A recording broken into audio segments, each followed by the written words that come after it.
Hello students, hope you are doing great. I am Revant Siddhaya, your biology educator only at KLM Institute. Today's topic under biology is life processes. Especially under that we are going to look into transportation. So when we talk about transportation, there are so many different ways. We can travel through cycle, car, buses, or aeroplane sometimes. But how do food travel inside our body? How does it travel inside our body? We have something called as blood, students. You should know this.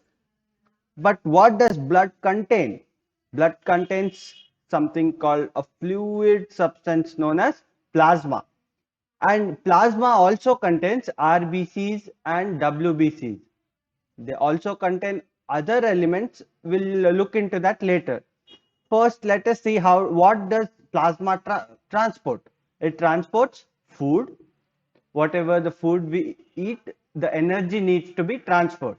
We, we need CO2 transportation for our lungs, while when we exhale, we release CO2 and nitrogenous waste. It is in the dissolved form. Okay, and all the salts like magnesium salts and so many other sodium salts, so on. RBC is very important because of the oxygen transfer for each and every part of our body. So we know we need some kind of fuel to energize our blood supply to every single part of our body. So how do we do that? What is the organ that does that? It is heart, our pump, student. We can call it the human pump. It pumps the blood. How does it pump the blood? Let's study the human heart in detail. Register today at KLM Institute for free online classes, revisions, doubt clearance, private online and offline classes, Olympiad exams, and win prizes, scholarships, and much more. So students, first of all, let me clear one thing. You can see here this side is given as right and this side is given as left. But this is not your actual left and right. This is the opposite person, the heart which you are studying, that left and right. So it's in their perspective, not in your perspective. All right. Now that is cleared, we'll look into how is the human heart. We have four chambers, students. This is one chamber, this is second chamber, third and fourth. And 1, 2 is connected, 3, 4 is connected, but there is no connection between 1 and 3 or 1 and 4. These both and these both are independent. You can see here 1 and 2 and 3 and 4. These are independent. Now let's study what are those. Like we can't call them 1, 2, 3, 4. So we'll study what are those. First, we'll study the path of oxygenated blood. So what is oxygenated blood? It is the blood which is provided by oxygen. Where does it occur? It comes from the lungs. Yes.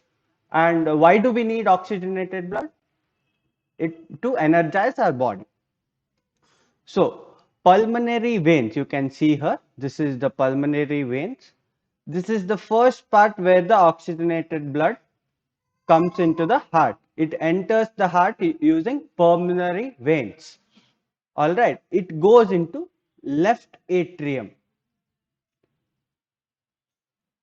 Okay, and after that there is a valve connecting left atrium to left ventricle.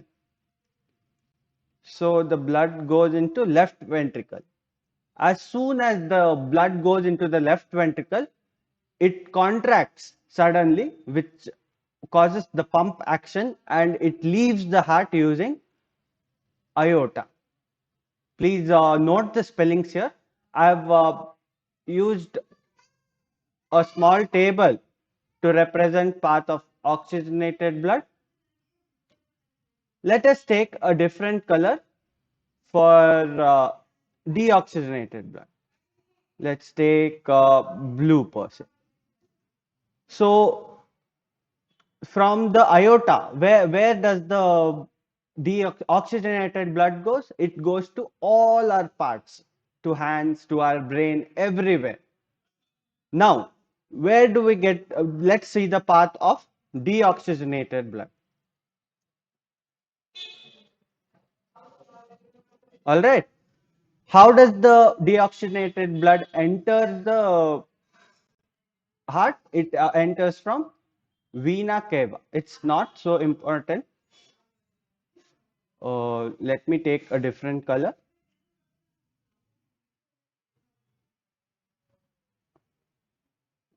Let's take light blue. Okay. Vena cava. Okay. Now, after entering the heart, it enters to right atrium, then the right ventricle, then the blood pumps and goes to pulmonary arteries. So these pulmonary arteries are connected to lungs, students. The deoxygenated blood is carried to the lungs, and it is the carbon dioxide molecule is removed from us and we exhale carbon dioxide. Again, the same blood is oxygenated and sent back through pulmonary veins. This is called as double circulation.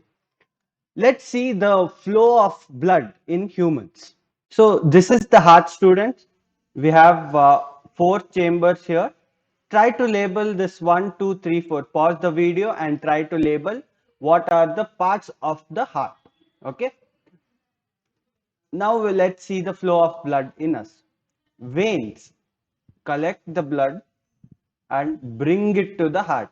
So the entry of blood is happening through pulmonary veins, and the exit is happening through artery. So we also have something called as capillaries, students. These are present in the different organs or tissues in our body. So these are very small sized blood tissues that can exchange oxygen and carbon dioxide in our body. This will be present in each and every organ. That is the end of arteries or veins. So this is the flow of blood. You can see here, it the blood from the body enters to the heart. Deoxygenated blood enters to the heart using vena cava, and it is pumped through the lungs, and the deoxygenated is converted into oxygenated blood and comes back again to the heart and goes to the other parts of the body. So what is this called? This is called double circulation. We can see in some of the other animals we have double circulation. Mammals, birds, they have four chambered heart. So again there will be double circulation because our energy requirements are more. Bird needs to carry its whole weight in the air, but some amphibians like frogs and fishes have less energy requirement. Frog has three chambered heart, students. So there will be mixing of oxygenated and deoxygenated blood, but not in that amount. But fish has only two chambered heart. So in these organisms, the blood only enters the heart once, not twice. So this is an example of single circulation. We have double circulation. So let us look into other components of blood. So we already know we have plasma, we have RBCs, we have WBCs. So what are the other components? We have platelets, students. When you get injury, it helps in clotting of blood. Okay. And also we have lymph. This is a fluid medium in our blood, that is, it carries the digested and absorbed fat from intestine, you can see here, and drains the excess fluid. from extracellular space back into the blood. If we have fluid leaking in our body, it is very harmful for us. So it directs all the waste fluid from other outside the cell. It brings it back to the veins and arteries so that it can go back to the circulation. Okay. So that was about transportation in humans. Give your imagination wings. If you're willing to write something, what are you waiting for? Share your ideas and thoughts. Let your ideas reach out to millions. Get your articles published through our blogs for free. Now let us look into the transportation in plants. Plants use a very different strategy because they have two intakes, that is water, H2O, and other minerals are present in the soil. But the energy required to prepare food from that of photosynthesis comes in the leaves. So they too need to meet to prepare their own food. So how do they meet that? In smaller plants like this, we can imagine that there is a small diffusion between the energies of the leaf and the water of the soil. But what about these tall coconut trees? These need some mechanism, right? They have two types of tissues, plants. It is xylem, you can see here, xylem and phloem. So xylem is responsible for the transportation of water and mineral, students. It is only one directional. It only goes up. You can imagine, right? The water and minerals are in the soil. It is going, it has to be going up. Okay. And there is no end walls between the cells. You can see here. Here there are no end walls. All right. And the outer cells are non-living. These are dead cells, students. I'll mark it in red. These are the dead cells. Okay. And there is phloem.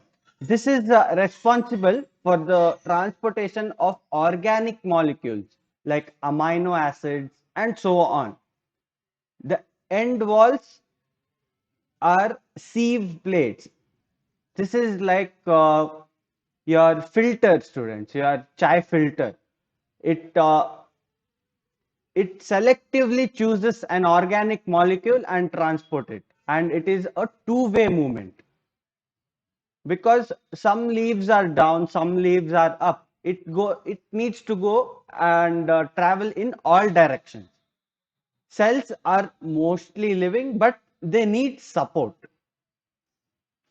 They can't live on their own. So this is about transportation in plants. It is very simple. Please go through it.